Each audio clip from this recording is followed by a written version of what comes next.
Bago natin simulan ang kwento, ay huwag niyong skipan ng ads ang ating video. Yun lang. Maraming salamat. At simulan na natin to. Nung mga oras na yon, ay naroon na si Henerio. Kaya nasaksihan ni Henerio ang pagbabago ni Busay. Hindi ito makapaniwala na ang taong matagal nang nanirahan sa kanila ay itinakdang maging hari ng lahi ng mga Hilob. Isang malakas na manlalason na may dugong babaylan. Hindi ito maaari. Pinatay na kita, walang hiya ka. Wika ni Agudor habang papasugod kay Busay. Ngunit nasalag na naman ni Busay ang kamay nito. Mukhang nabigo kang gawin yon, aswang. Dahil tingnan mo, napaunlakan ka. Nabadaupang palad ang tunay na hari ng Hilob.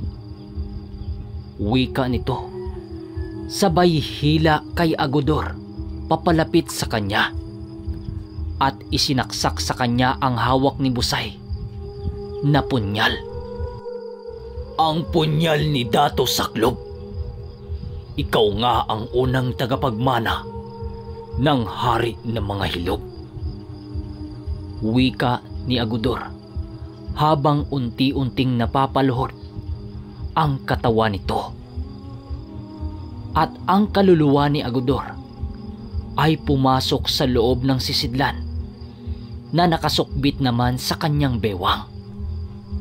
At matapos mamatay ni Busay si Agudor, ay agad namang lumapit sa kanya si Henerio. Busay, ligtas na si Jessa.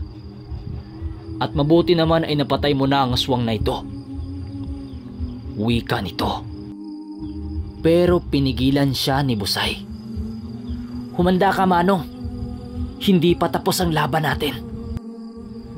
May nararamdaman akong paparating. Wika ni Busay.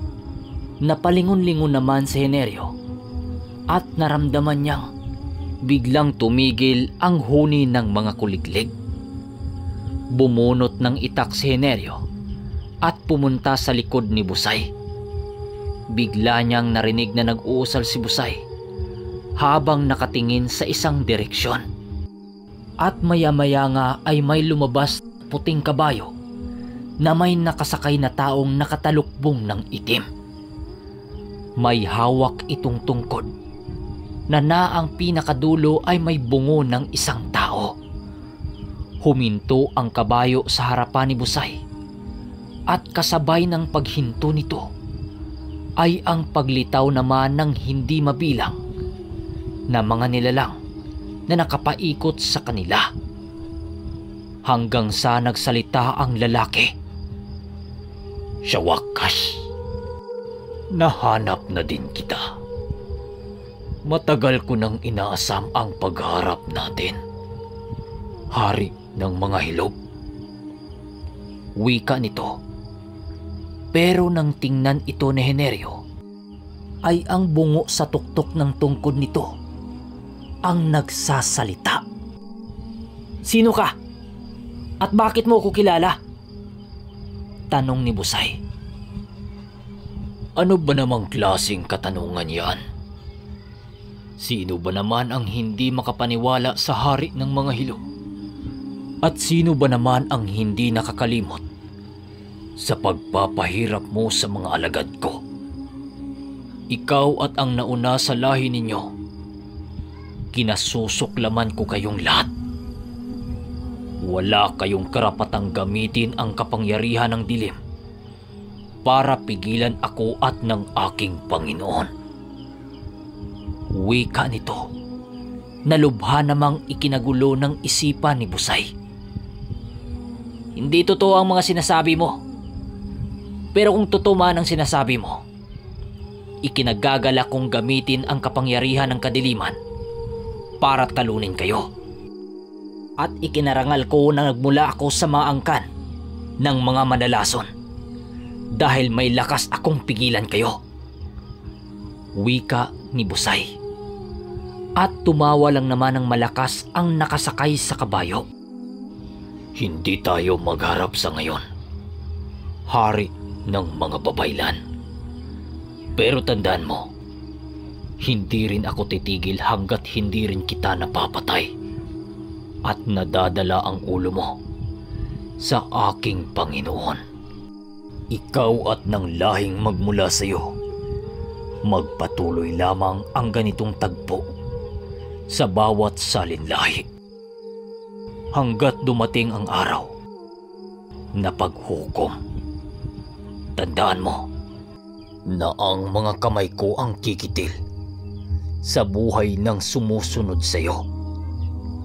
Wika nito at agad naglaho sa dilim, kasabay ng kanyang kasamang nilalang ng mga oras na yon. Bumalik ka dito! Tapusin na natin to ngayon!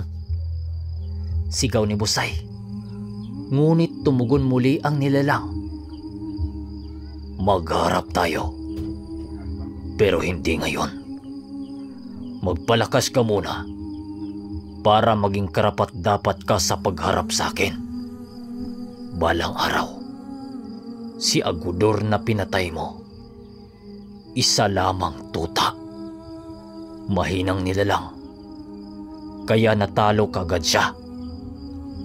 Huwag kang pakakampanting makakaya mo kung talunin, bata.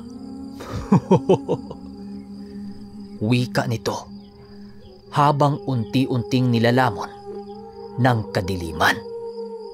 Kasabay ng paglaho nito ay ang pagsikat ng araw. At nagpalit na din si Busay sa anyong tao. Magaman nagawa nilang iligtas si Jessa, alam ni Busay na hindi pa tapos ang laban. Kaya minabuti nila Henerio na magmatsyag sa paligid. Gawa nga ng nagbanta ngayon sa kanila. Busay, hindi ko alam kung kailan babalik ang nilalang na yon. Pero sana naman, walang mapahamak na inosente. Wika ni Henerio. Isang hapon habang nakaupo silang dalawa sa pilapil ng palayan ng kanyang tiyuhin. Yan din ang dalangin ko, Mano. Pero alam kong gagawin ng mga kalaban ang lahat para iparamdam sa atin ang kanilang lakas. Tugon ni Busay. At hindi nga sila nagkamali. Dahil sunod-sunod na inatake ng mga taong dilim ang mga tao sa bayan. Napipigilan naman nila ito sa tulong na din ng ibang antingero at mga manggagamot na may lakas ng loob at may kakayahang lumaban sa mga masamang elemento. Ngunit hindi rin maiwasan ang pagbuwis ng buhay. Marami ang namatay sa pakipaglaban kontra puwersa ng kadiliman. Mukhang hindi na natin ito kayang pigilan, Busay. Nababalot na ng takot ang buong kapamayanan. Hindi lang sa baryo natin, kundi na rin ay ang karatig lugar. Wika ni Henerio. Alam ni Busay na hindi niya ito kayang mag-isa. Kaya nagdesisyon siyang maghanap ng makakatulong sa kanyang laban para sa laban na yon. At talagang sinubukan siya ng mga kalaban niya. Dahil sa kalagitnaan ng paghanap niya ng mga kasama, ay sinasalakay siya ng mga aswang at iba pang mga elemento. At bawat bayan na napuntahan niya ay napapahamak na tila sinusundan siya ng matinding kamalasan. Dahil dito, ipinagpasya ni Busay na lumayo sa mga tao. Namuhay siya ng mag-isa sa kagubatan na araw-araw na nakipaglaban sa mga nilalang sa dilim. Tumagal ito ng napakahabang panahon hanggang sa dumating ang panahon ang pagkamatay ni Henerio. Namatay siya sa kamay ng mga kalaban nila. Dahil na din sa nagkakaedad na ito, ay hindi na niya nagawa pang makipaglaban. Ang tawag ng kanyang kamatayan ng mga panahong yon. Busay, hanggang dito na lamang ako. Mahaba pa ang lalakbayin mo, kaya magpatuloy ka. Huwag mo na akong alalahanin dahil sa wakas ay makapagpahinga na rin ako. Nakakapagod na ding makipaglaban. Wika ni Henerio habang nanghihina ito. Nabalot ng iyakan ang paligid at matinding kalungkutan. Isang malungkot na kaganapan para kay Busay at kay Jessa. Ngunit wala silang nagagawa. Hanggang doon na lamang ang pakipaglaban ni Henerio. Magpahinga ka na, Mano. Salamat sa lahat. Huwag kang mag-alala. Magpatuloy ako sa pakipaglaban. Tugon ni Busay. Matapos nitong ilibing si Henerio, ay umalis na rin si Busay sa bahay nila. Dahil si Jessa ay may sarili na ding pamilya. Medyo nagkakaedad na rin si Busay. Ngunit sa edad niyang yon, ay hindi pa din kumupas ang lakas niya. Ang totoo, katawan lang niya ang tumanda pero nanatili siyang malakas. Dahil na din sa taglay niyang dugo ng mga babaylan. Kinakatakutan si Busay kahit ng mga elemento dahil sa angkin niyang lakas at kapangyarihan. At ang iba sa mga ito ay naging tagasunod pa niya. Hanggang sa dumating ang pinakahinihintay ni Busay. Ang paghaharap nila ng nilalang na nakasakay sa puting kabayo. Napakahabang panahon din na hinihintay ni Busay ang pagkakataong ito dahil alam niya sa sarili niya na sa wakas makapagpahinga na rin siya. Habang nakaharap sa ginawa niyang siga, ay biglang nakaramdam si Busay ng katahimikan. Nawala bigla ang huni ng mga kulisap at kuliglig. At agad naman siyang napangiti sa kadahilanang naramdaman niya ang aura ng nilalang na nakasakay sa kabayo. Tumayo si Busay at nagwika ng, "Sa wakas, nagpakita ka rin. Matagal kitang hinihintay, kamatayan." Wika ni Busay, sabay bunot ng kanyang punyal. At nagpakita sa kanya ang nilalang. Sa pagkakataong yon, ay bumaba siya sa kanyang kabayo at ang kanyang tungkod na dala ay naging isang mahabang sanggot. Alam mong kailanman ay hindi mo matatakasan ang iyong kamatayan, Busay. Wika ng nilalang. Alam ko, kaya pinili kitang harapin eh. Tugon ni Busay. Nababaliw ka na, Busay. Kailanman ay wala pang nakagaping lahi mo sa akin. Kaya kung ako sa'yo, ipaubaya mo na lang sa akin ang kaluluwa mo. Wika ng nilalang. At matapos niyang sabihin ang mga katagang ito, ay agad siyang sinugod ng kampon ng demonyo. Mag-isang lumaban si Busay ng mga panahong yon. At kahit papano, ay nagwawagi siya. Unti-unti niyang nababawasan ang mga kalaban at hanggang sa dumating na ang sukdulan ng kanyang lakas. Napaluhod na lamang si Busay at nanghihina ang kanyang mga tuhod at halos hindi na siya makasugod dahil sa mga sugat niyang natamo.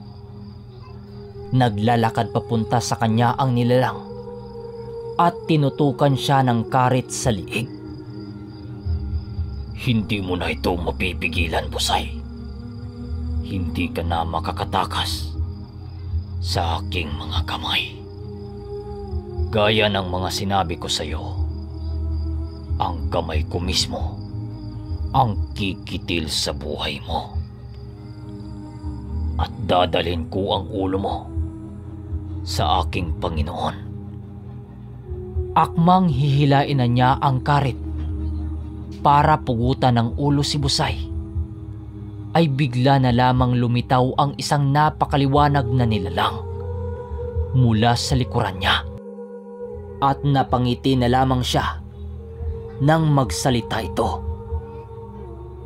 Hindi ikaw ang mamamatay ngayon, kapatid ko. Hindi pwedeng huminto sa iyo ang salinlahi ng ating angkan. Pinilit ni Busay na makatayo. At nang makatayo na ito, ay hinarap nito ang nilalang na nasa likuran niya. Nakasuot na ito ng mahabang kasuotan, nakangiti, at maamo ang pagmumukha nitong nakatingin kay Busay.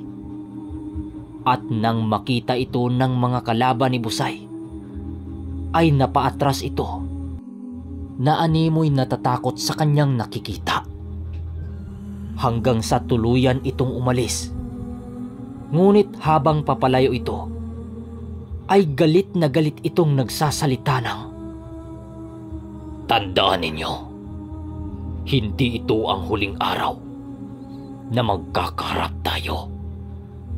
Patuloy akong mabubuhay at tutugisin ko ang mga salinlahi ninyo.